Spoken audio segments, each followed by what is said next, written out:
Good morning world, good morning everyone, good morning my love. So for today's video, di si Inday. Nakaupod intalo ng Inday kahit wala akong pera, gumala tayo kahit walang pera. Sinama lang naman nila ako my loves. Alam mo na si Inday, walang pera. So kaya ayan, dito muna tayo sa libre-libre no. Ganito dito sa bukid my loves, 5:30 AM pa lang. Pero tingnan mo, naka-sunrise na siya, diba? Ay naku, napaka-peaceful talaga dito. Parang gusto ko na din dito tumira. Kasi maganda tumira dito para malayo tayo sa mga my love, sa mga masasamang damo ba. Itutour ko kayo dito my love sa bahay nila tatay my love. Sobrang ganda naman dito. Napakalawak pa. At ang daning tanim.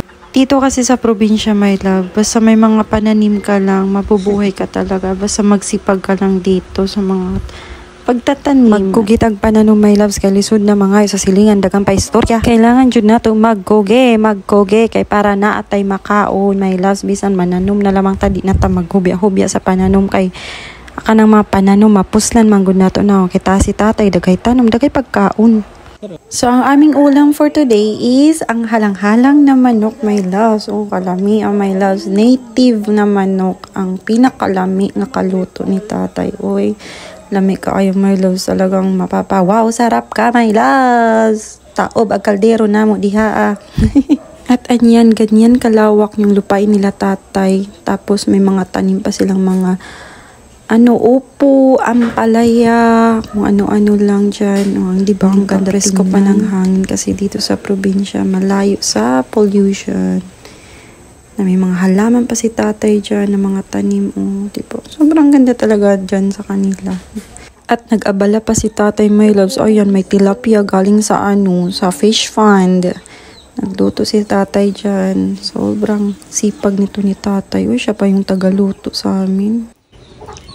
Bago na yung kinuha kaniya tay. Kaniya pa? Dito kay buhi po.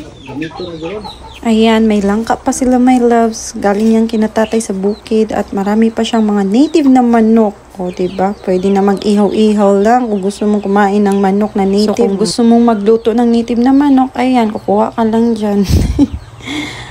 Ang ganda talaga dito my loves.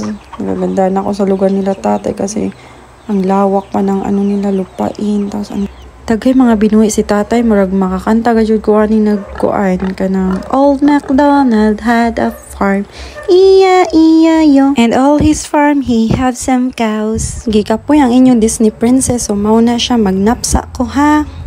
And that's for today's video. Salamat sa panunood. Hanggang sa susunod. Bye!